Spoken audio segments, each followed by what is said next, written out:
ప్రభునందు ప్రియులారా, ప్రభునామమున మీకు వందనములు. ఈరోజు దేవుని యొక్క వాక్య ధ్యానము ఫిలిప్పీలకు రాసిన పత్రిక 4వ అధ్యాయం 14వ వచనము. అయినను నా శ్రమలో మీరు పాలు పుచ్చుకొనినది మంచి పని.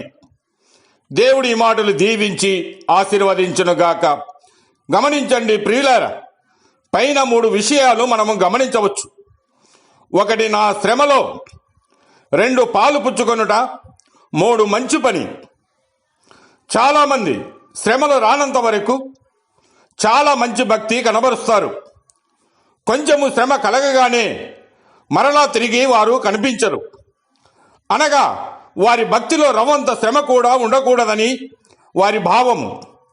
హెబ్రీలకు రాసిన పత్రిక 11వ అధ్యాయంలో మనం గమనిస్తే, శ్రమలు అనుభవించిన భక్తులకు శ్రేష్టమైన దానిని దేవుడు వారి కొరకు సిద్ధపరిచినట్టుగా మనము చూడవచ్చు.